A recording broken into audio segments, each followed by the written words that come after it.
Market માસ્ટરમાં આપનું સ્વાગત છે. હું છું પ્રીતિ દલાલ અને આજે આપણી સાથે જોડાઈ રહ્યા છે પેડિગ્રી એડવાઇઝરી પ્રાઇવેટ લિમિટેડના દિલીપ ભટ્ટ.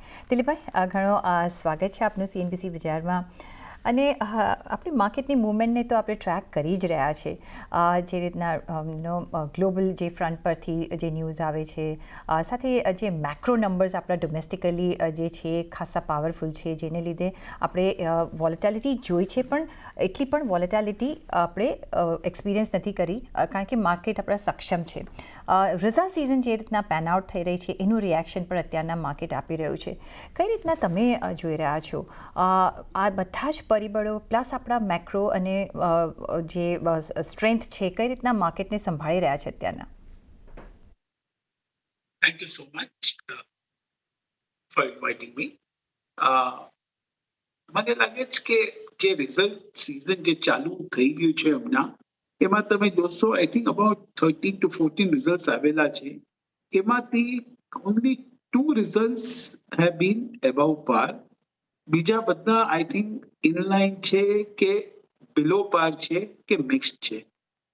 તો આ રિઝલ્ટ સિઝન જે ચાલુ થઈ ગયું છે એમાં કોઈ એક ઇન્સ્પાયર કરવા જેવું એવું કંઈ થયું નથી આમાં. અને પણ મોર ઇમ્પોર્ટન્ટ આમાં જે મેનેજમેન્ટની કમેન્ટરી આવી આ બધા સ્ટોક્સમાં, એમાં પણ એવું નહીં લાગ્યું કે કઈ something is going to really change dramatically, કે આપણે જોશું કે નેક્સ્ટ 1-2 ક્વાર્ટરમાં પણ. તો એવું લાગે છે કે માર્કેટને હજી પણ એક ટ્રિગર જોઈએ છે, એક ડાયરેક્શન જોઈએ છે. Market is looking for direction.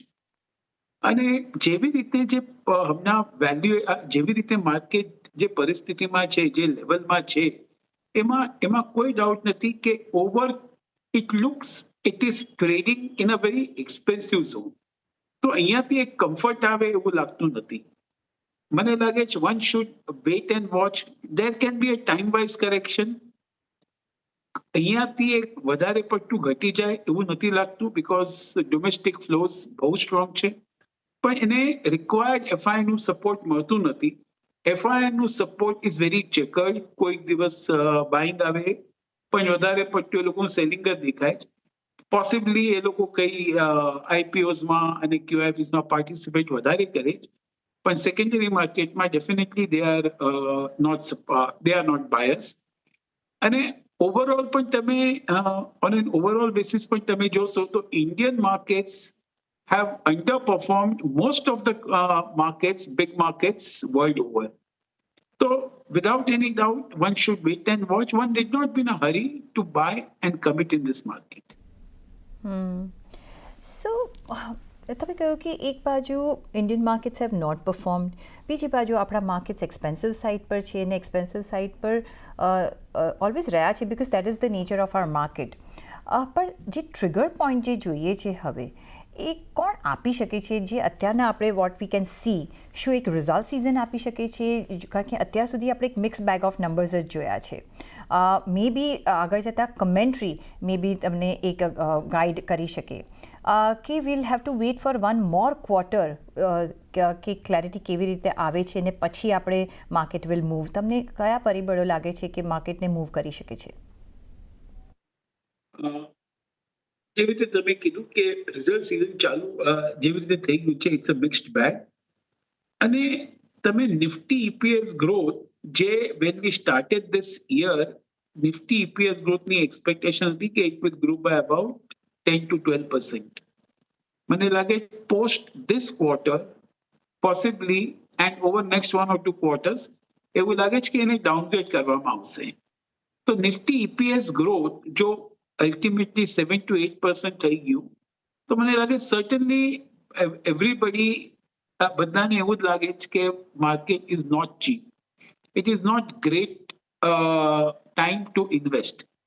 તમે જો લોંગ ટર્મ તમે વિચાર કરતા હોય કે 5 વર્ષ 10 વર્ષ, તો I will say any time is a good time to buy. But more importantly one should do a very calibrated અને પછી એસઆઈપી ટાઈપનું ઇન્વેસ્ટમેન્ટ કરવું જોઈએ માર્કેટમાં.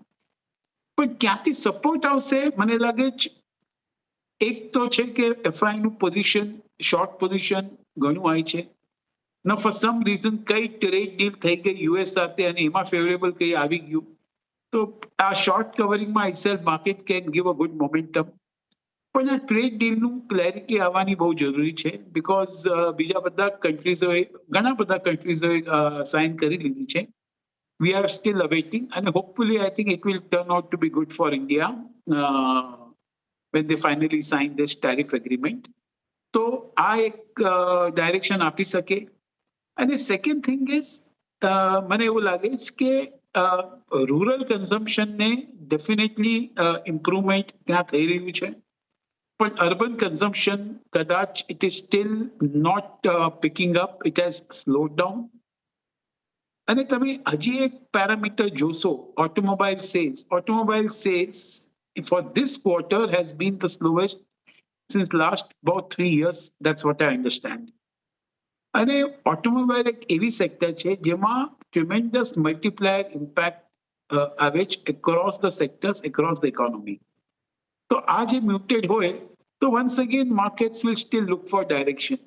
So I think some of these changes possibly will some of the changes in some of these parameters market ne help karse.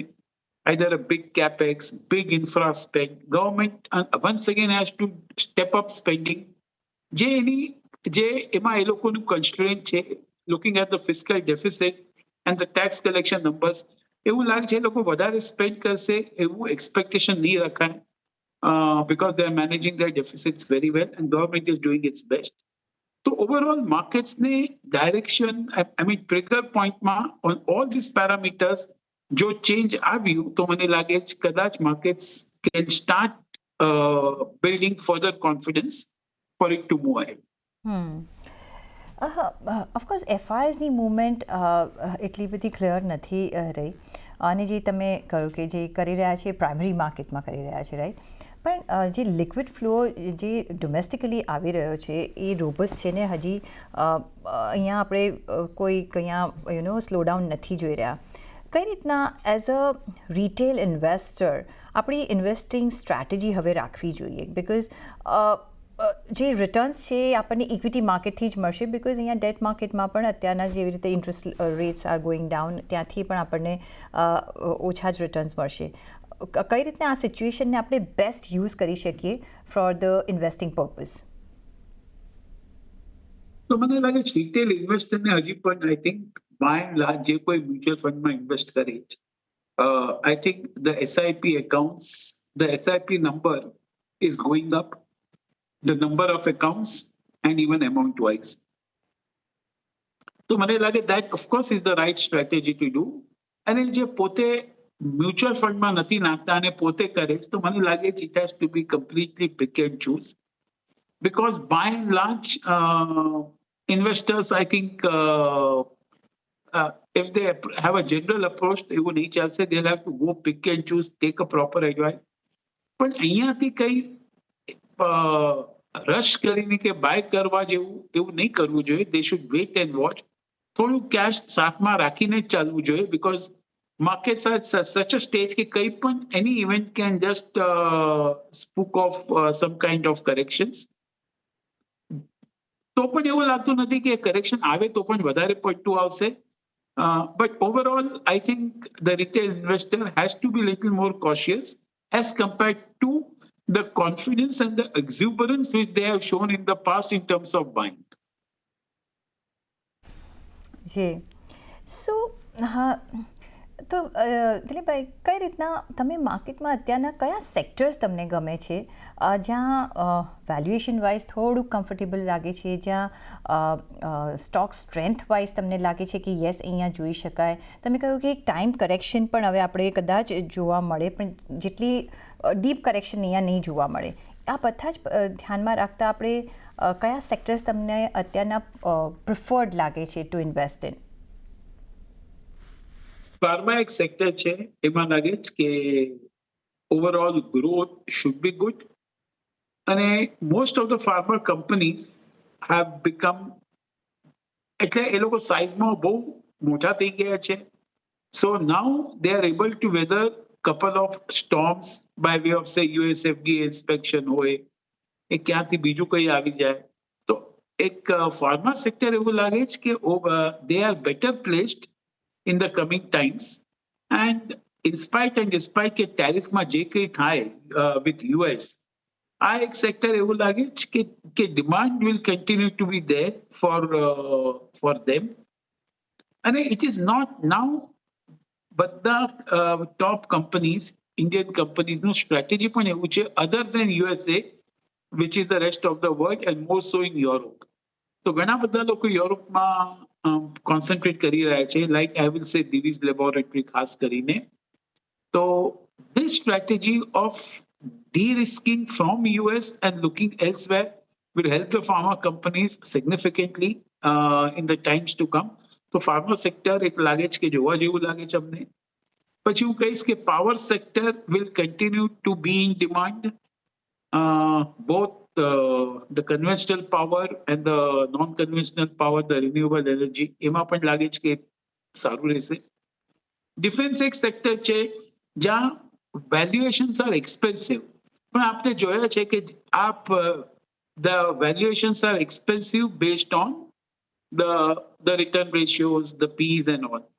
પણ જેવી રીતે એ લોકોની વિઝિબિલિટી વધી રહી છે, જેવી રીતે એ લોકોને ઓર્ડર ઇન્ફ્લોઝ આવી રહ્યા છે, જેવી રીતે ગવર્મેન્ટ ડિફેન્સમાં સ્પેન્ડ કરે છે અને એક્સપોર્ટ ઓપોર્ચ્યુનિટીઝ ગ્રોઈંગ, તો આ એક sector despite the fact that કે વેલ્યુએશન્સ એક્સપેન્સિવ છે, તો પણ કદાચ this sector can keep on attracting investment and attention of the investors. And rest, I will say that it has to be pick and choose because markets are at such a high level.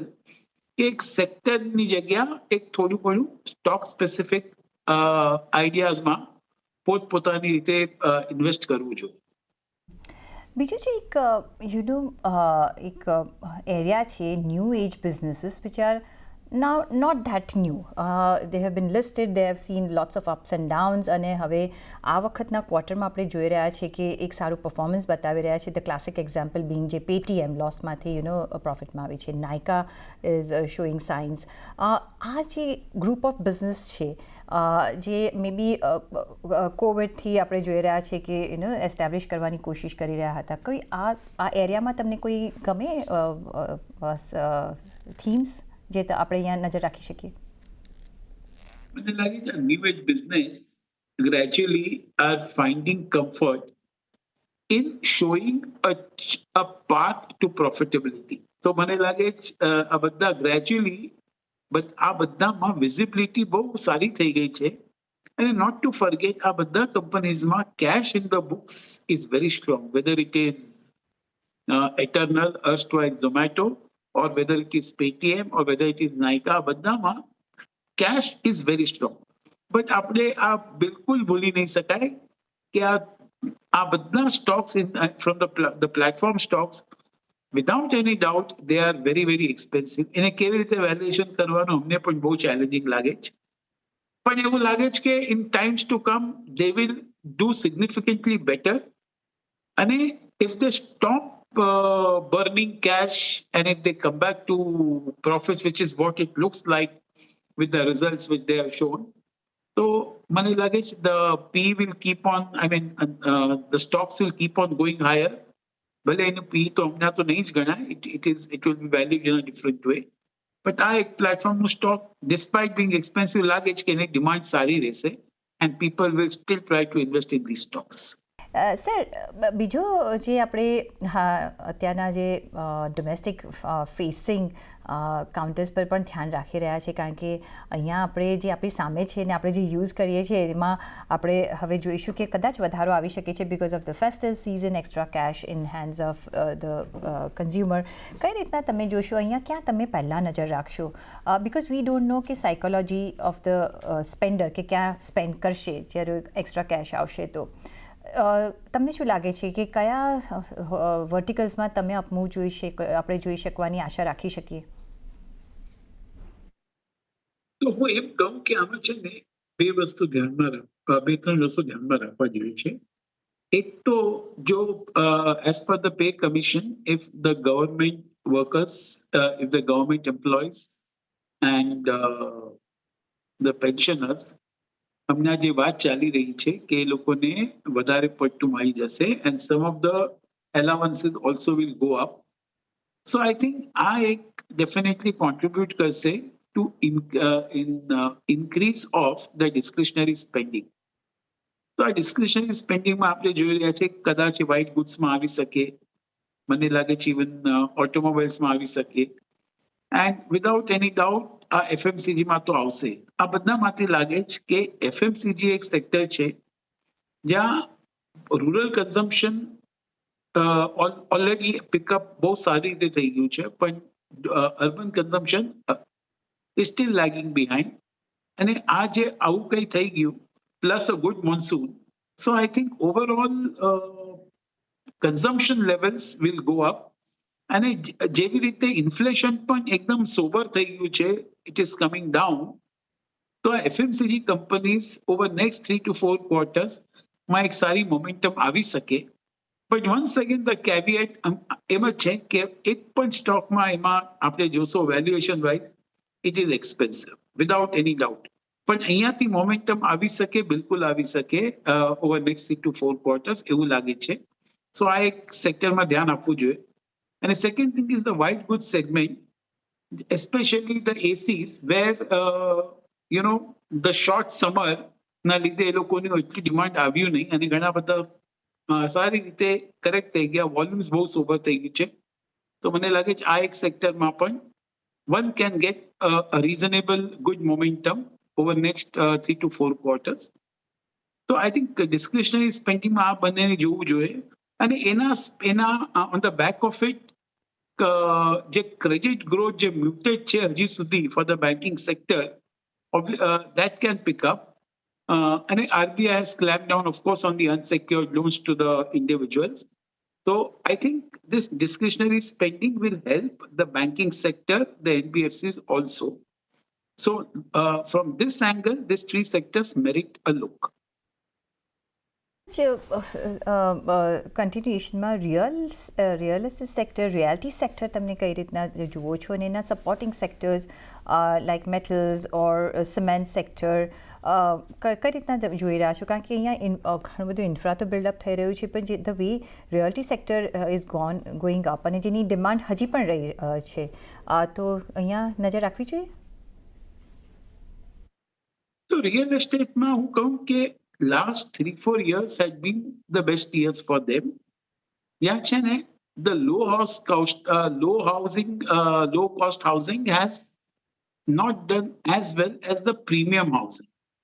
So I think our premium housing માં શું થઈ ગયું કે sales વધારે થઈ ગયું, margins were very good, profitability also became very good, અને cash flow આ લોકોના બધા બહુ સારા થઈ ગયા. Going forward, મને લાગે છે this premium segment is now એકદમ જરા એક શેડોમાં આવી શકે. The kind of growth જે આપણે જોયા છેલ્લા 3 વર્ષમાં, એવી રીતે હમણાં next 2 to 3 years આવશે એવું નથી લાગતું. ત્યાં સ્લો ડાઉન થશે, પણ at the same time the low cost housing will start picking up. So real estate માં મને લાગે છે I will stay neutral, કે I will not commit into this particular sector on an overall basis. I will wait and watch.